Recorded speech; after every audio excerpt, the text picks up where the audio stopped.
They say betrayal isn't discovered all at once. It starts small, like a single thread pulled loose from a sweater.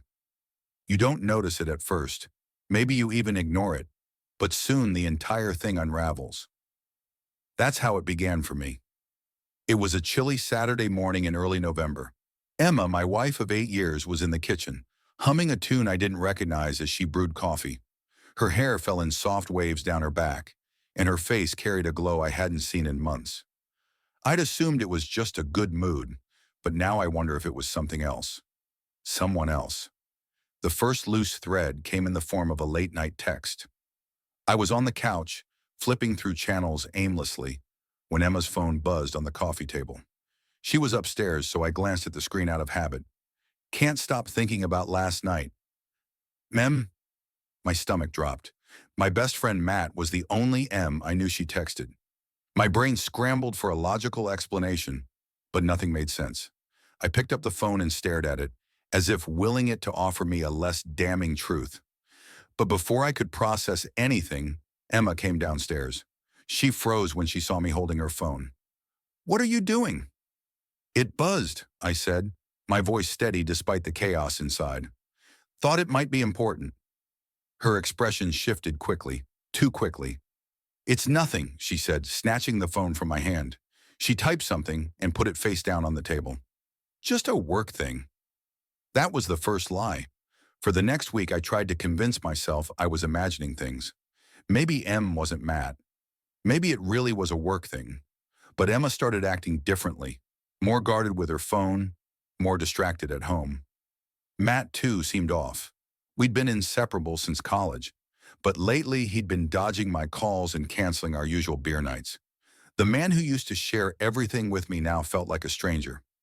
The breaking point came one Friday night. Emma had told me she was meeting friends for dinner, so I decided to stop by Matt's place to see if he wanted to hang out. His car was in the driveway and the lights were on. I knocked, but there was no answer. Curious, I tried the side gate to his backyard. It was unlocked. As I rounded the corner, I stopped dead in my tracks. There they were, Emma and Matt, sitting close on his patio, her hand resting on his knee as he laughed at something she said. The intimacy between them was unmistakable. I didn't confront them. I didn't make a scene. Instead, I walked away, my heart pounding and my mind racing. Confronting them would have been satisfying in the moment, but I wanted more. I wanted them to feel the humiliation they'd so carelessly inflicted on me. For the next 2 days, I crafted my plan. Thanksgiving was just around the corner, and we'd planned to host a big family gathering at our house. It was perfect, a stage set for the ultimate revelation. I spent hours going through old photos and messages, piecing together evidence that would leave no room for denial. I dug into phone records, text logs, and even Emma's social media activity. What I found painted a vivid picture of their betrayal. But I wasn't just gathering evidence. I was also preparing for the aftermath. I met with a lawyer to discuss my options, ensuring I'd have the upper hand when the dust settled. As I sat in the lawyer's office signing paperwork that felt both surreal and necessary, a strange calm washed over me. I'd loved Emma deeply, but now I saw her clearly. She wasn't the woman I thought she was, and Matt wasn't the friend I'd believed him to be. By the time Thanksgiving arrived, everything was in place. The house was decorated, the table set, and the air filled with the aroma of roasted turkey and spiced cider. Emma flitted around, playing the perfect hostess, while I watched her with a detached sense of amusement. Matt arrived late, carrying a bottle of wine and flashing his usual charming grin. He greeted me like nothing was wrong, his handshake firm and his smile wide. It took everything in me not to punch him right there. As the guests settled in and the evening unfolded, I felt the tension building inside me. I knew the moment was coming, the point of no return. That's when I stood up, tapping my glass to get everyone's attention. The room fell silent, all eyes on me. "I'd like to make a toast," I began, my voice steady but laced with an edge. "To love, trust, and loyalty, the things that hold us together." Emma beamed at me, raising her glass. Matt did the same, though his smile faltered slightly under my gaze. "And to betrayal," I added, letting the word hang in the air like a thunderclap. The room buzzed with confusion as I reached into my pocket and pulled out a small stack of photos. Sometimes those closest to us aren't who they seem, and sometimes they forget that the truth always comes out. I locked eyes with Emma, then Matt, watching as their expressions shifted from confusion to panic. Emma's smile froze in place as the weight of my words registered. Her hand trembled slightly, the wine glass hovering midair. Across the room, Matt's confident grin slipped away, replaced by a flicker of alarm. The rest of the family looked around in confusion, murmuring amongst themselves. My mother-in-law, always the first to sense drama, leaned forward with an eager gleam in her eyes. "What's this about, Liam?" she asked, her voice teetering on the edge of concern and excitement. I took a deep breath, steadying myself.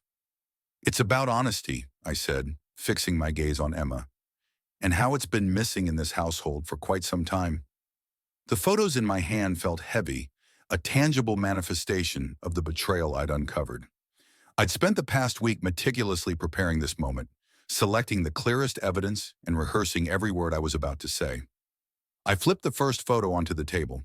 It was an innocuous shot of Emma leaving Matt's house late at night, her scarf trailing in the wind. "Emma told me she was out with friends that night," I said, letting the photo speak for itself. The color drained from her face. "Liam, what is this?" she stammered, her voice wavering. But I didn't stop. I placed the next photo on the table. This one more damning, the two of them sitting on Matt's patio, her hand resting intimately on his knee. The third photo showed them locked in an embrace taken through Matt's living room window. Gasps echoed around the room. My brother, seated across from me, muttered, "Jesus Christ," and under his breath. "Liam, stop this," Emma pleaded, her voice rising in desperation. "Why?" I asked, my tone cold. "Is it because the truth is inconvenient, or because you don't want our family to know who you really are?" Matt, to his credit, tried to salvage the situation. He stood abruptly, his chair scraping against the hardwood floor. "Liam, this is a misunderstanding," he began, his voice calm but strained. "A misunderstanding?" I interrupted, letting out a bitter laugh. "You mean to tell me these photos are fake? That the late-night texts I found were harmless?" I pulled out my final piece of evidence, a printout of text messages exchanged between the two of them. They were explicit, undeniable, and damning. I handed the printout to my father-in-law, who read it silently before passing it to his wife with a grim expression. Emma buried her face in her hands, her shoulders shaking as she began to sob. Matt, on the other hand, stood frozen, his mouth opening and closing as if searching for the right words. "I trusted you," I said, my voice rising. "Both of you. You were my wife, Emma. And you," I turned to Matt, my voice dripping with venom, "were my best friend. I would have done anything for either of you, and this is how you repay me?" The room descended into chaos. Emma's mother tried to console her daughter, while Matt's attempts to defend himself were drowned out by the angry muttering of the other guests. My younger sister approached me, placing a hand on my arm. "Liam, are you okay?" she asked softly. I shook my head. "Not yet," I said, my eyes still fixed on Emma and Matt. Emma finally looked up, her face streaked with tears. "Liam, I'm sorry," she whispered. "I didn't mean for it to happen." "You didn't mean for it to happen?" I echoed, incredulous. "How does that even work? Did you trip and fall into his arms? Or was it a series of choices you made, over and over again, knowing exactly what you were doing?" Matt stepped forward, his hands raised as if to calm the storm. "Liam, let's talk about this privately," he said. I shook my head. "We're past that, Matt. You made this public the moment you decided to betray me."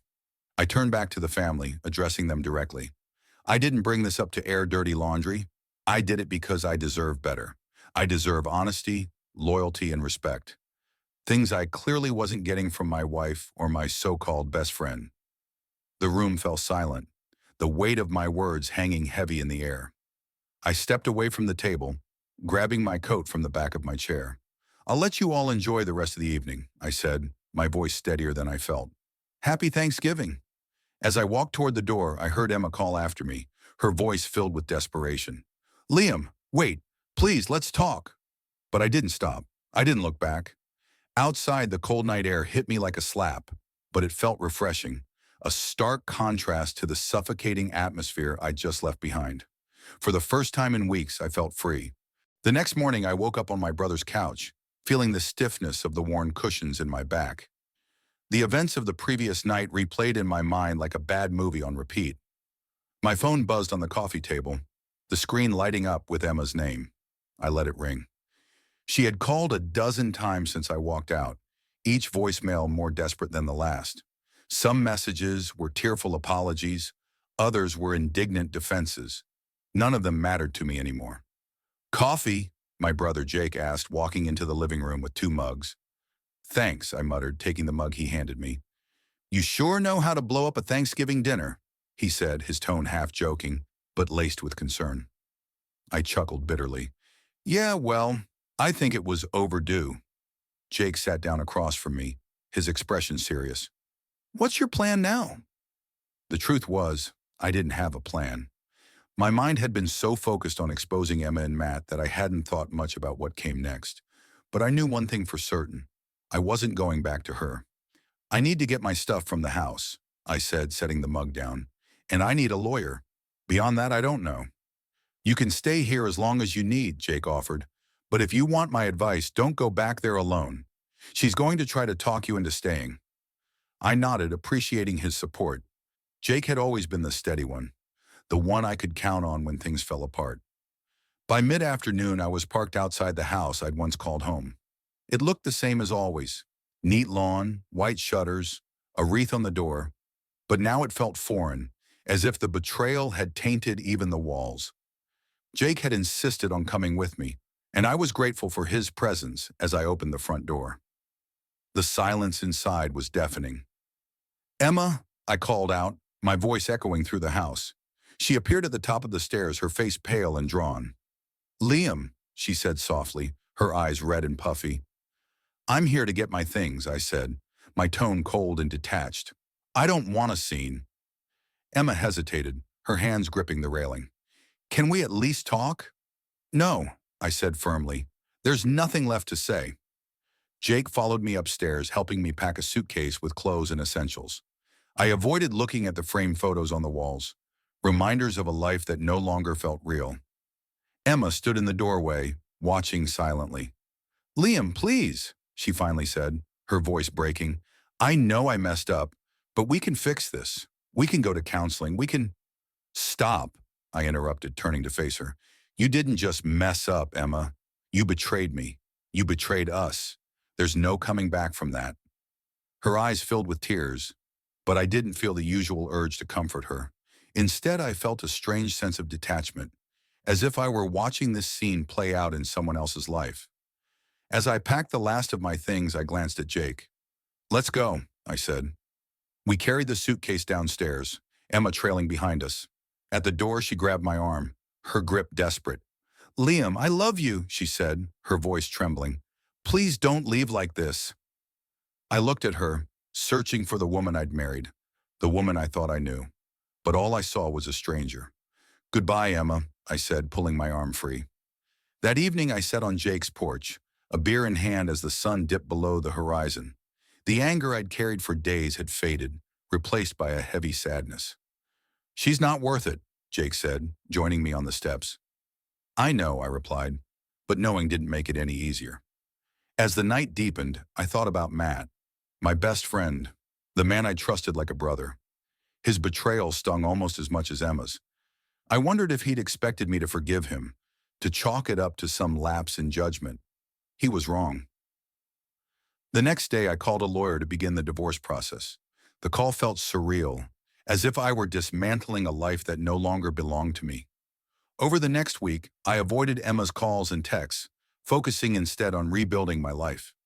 Jake was a constant source of support, pushing me to stay strong even when the loneliness threatened to overwhelm me. But the pain lingered, a dull ache in the background of every moment. I knew it would take time to heal, but I also knew I'd come out stronger on the other side. A week passed, and life settled into a strange rhythm. Mornings began on Jake's couch, a mix of stale coffee and restless dreams clouding my mind. Afternoons were spent sorting through legal documents and dividing the life Emma and I had built. The evenings were the worst, the loneliness settling in like a second skin. Emma's attempts to reach me had grown sporadic, her voicemails shifting from pleading to accusatory. Matt, on the other hand, had been eerily silent. Not a single call, text, or email. I wondered if he was hiding, consumed by guilt, or simply waiting for the storm to blow over. I should have let it go, but curiosity gnawed at me.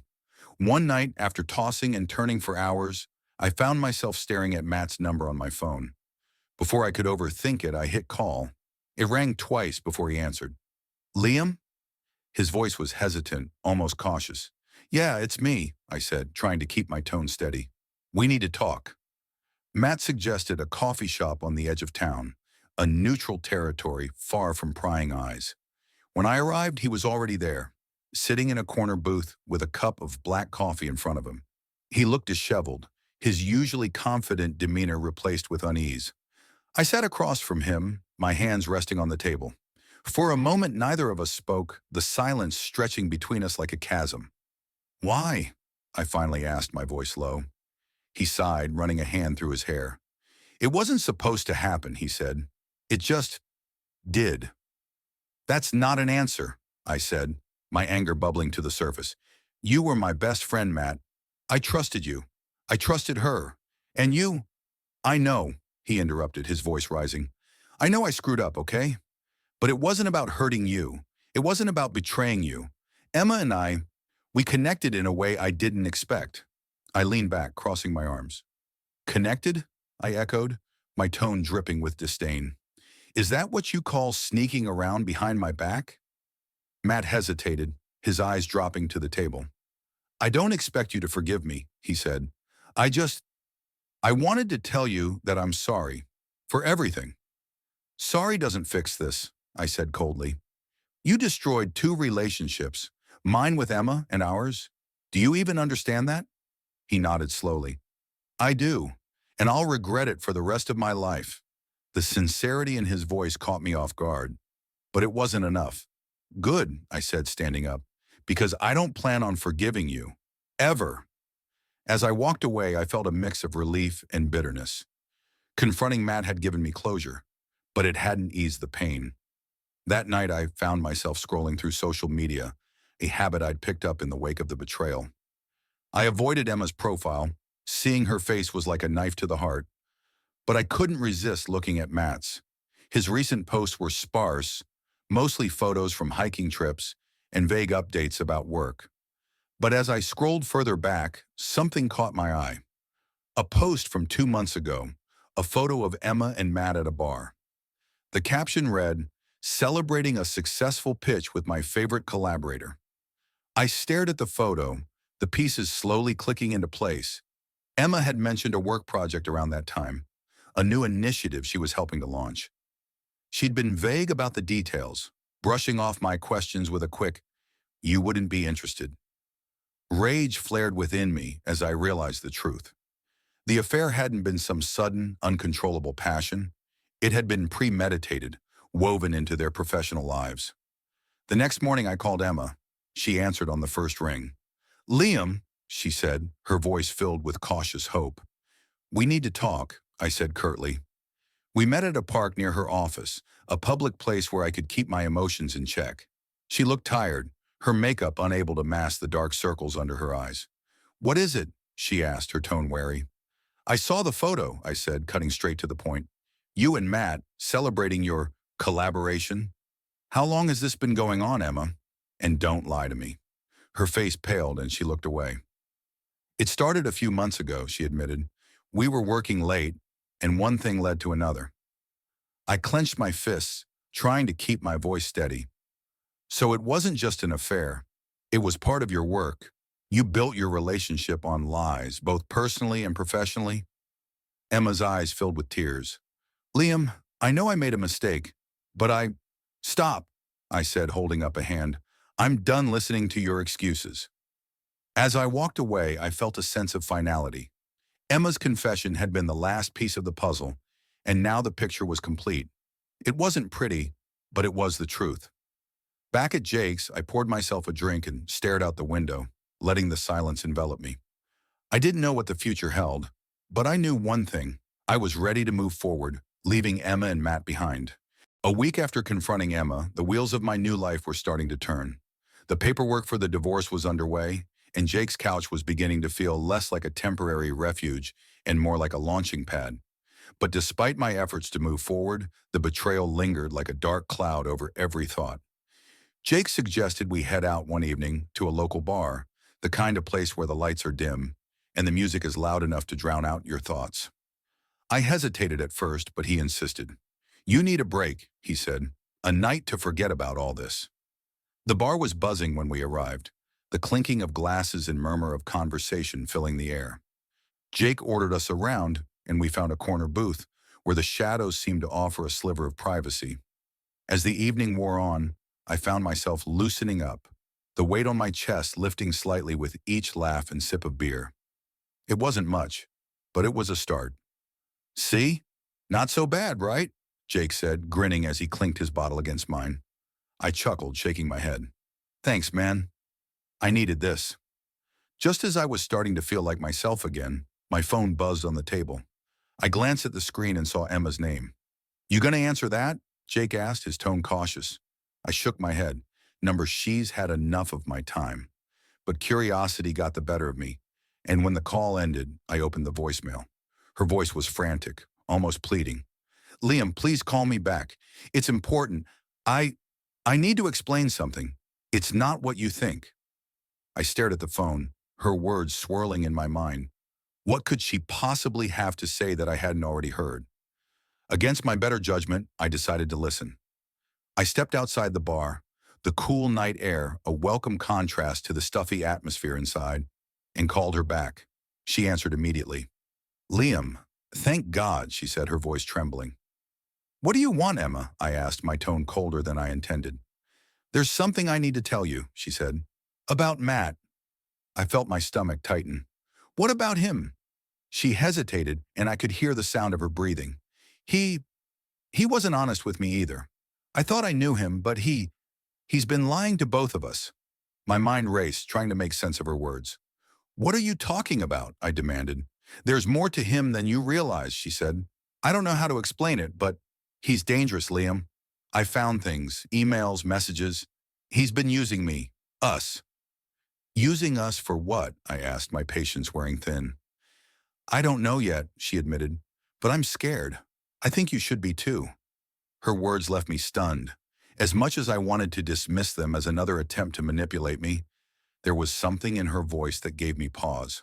When I returned to the table, Jake raised an eyebrow. "What was that about?" "Emma," I said, running a hand through my hair. "She says Matt's been lying to her, too. That he's dangerous." Jake frowned. "You think she's telling the truth?"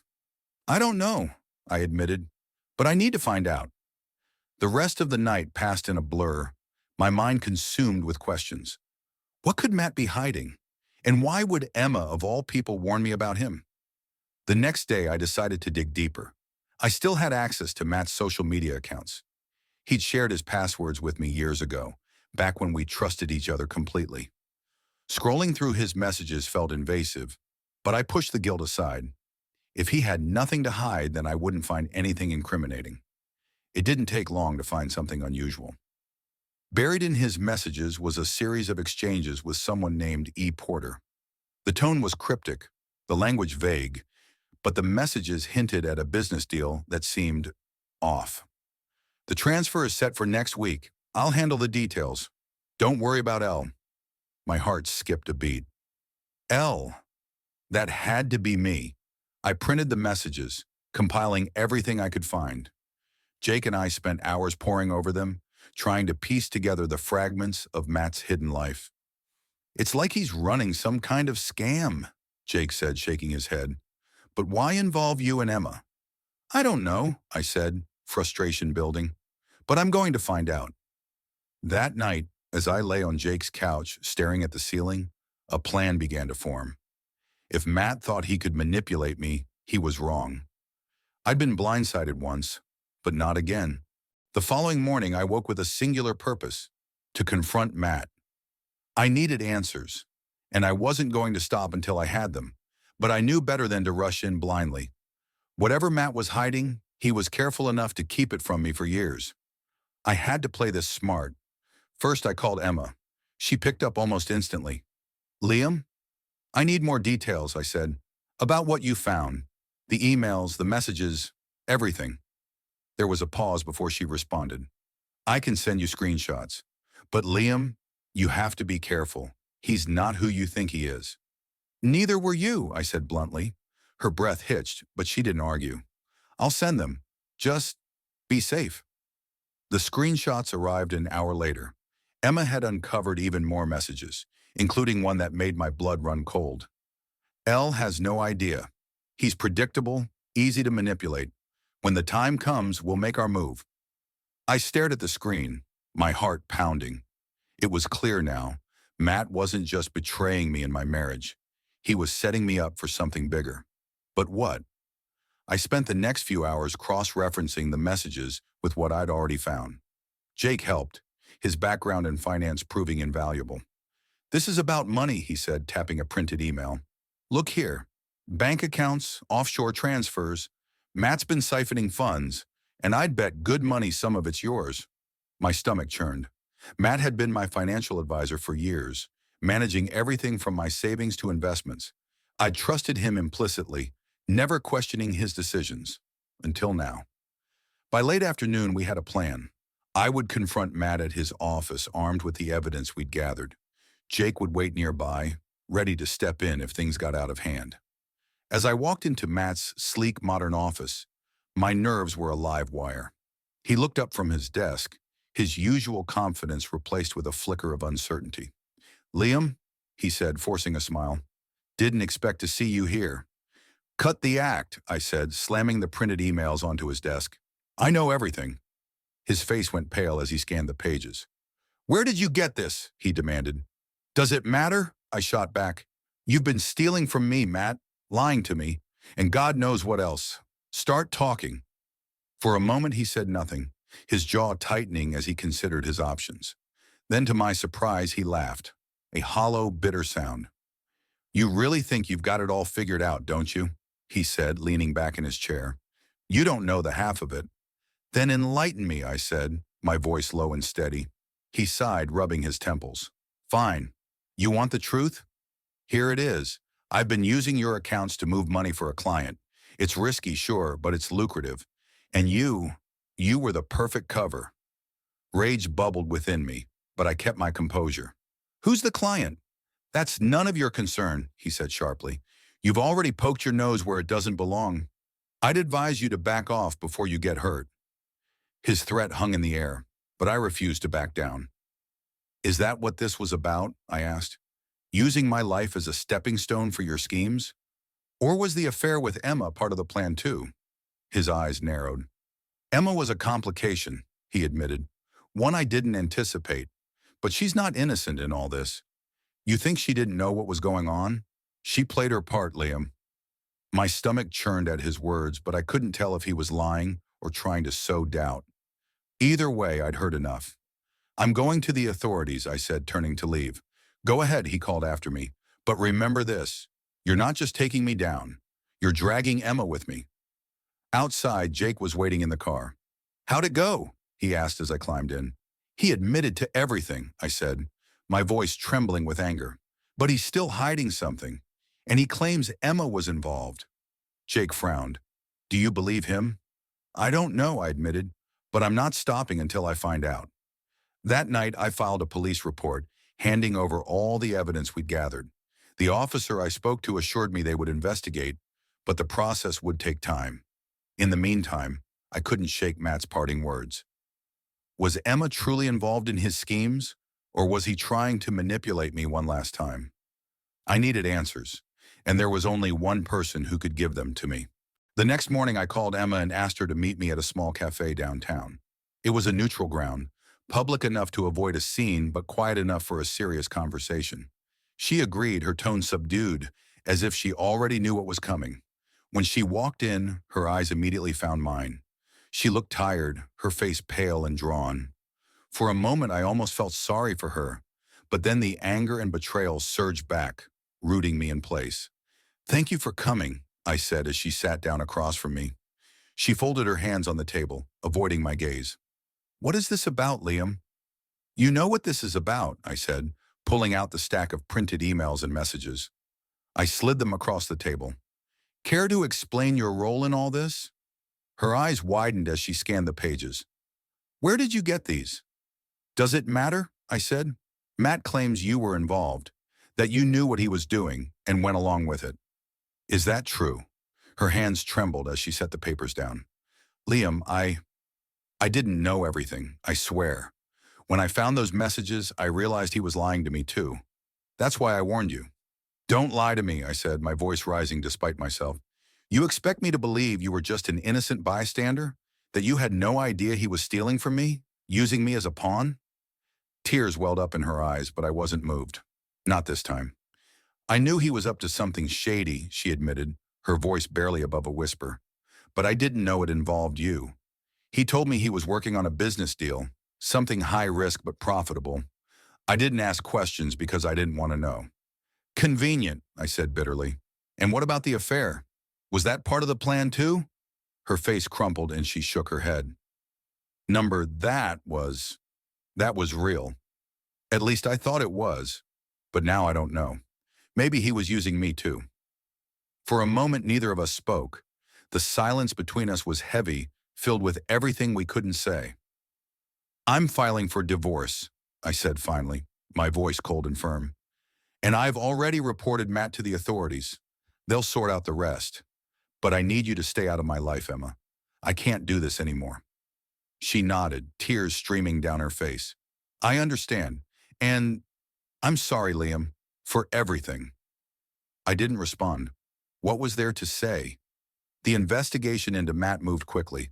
The evidence Jake and I had uncovered was damning, and it wasn't long before the police uncovered the full extent of his schemes. He'd been embezzling funds from multiple clients, laundering the money through offshore accounts, and using his position as a trusted advisor to cover his tracks. When the authorities finally arrested him, I felt a sense of closure. But it was bittersweet. While Matt would face justice, the damage he'd done to my finances, my marriage, my sense of trust, couldn't be undone. As for Emma, I heard through mutual acquaintances that she'd moved out of town. I didn't ask where or why. I didn't want to know. She was a part of my life I needed to leave behind, a painful chapter I was ready to close. Jake and I celebrated the end of the ordeal with a quiet dinner at his apartment. He raised a glass of whiskey, a small smile on his face. To new beginnings, he said. To new beginnings, I echoed, clinking my glass against his. Months later, as I sat in my newly rented apartment, I found myself reflecting on everything that had happened. The betrayal, the lies, the pain. It had all been devastating. But it had also forced me to confront truths I'd been avoiding for years. I'd built my life around people I thought I could trust, only to discover that trust was fragile, easily broken. But in the aftermath, I'd also found strength I didn't know I had. As I stared out the window at the city lights, I made a silent vow to myself. To rebuild, to move forward, and to never let anyone take advantage of me again. The scars would remain, but they would serve as a reminder of what I'd survived. And for the first time in a long time, I felt a glimmer of hope for the future.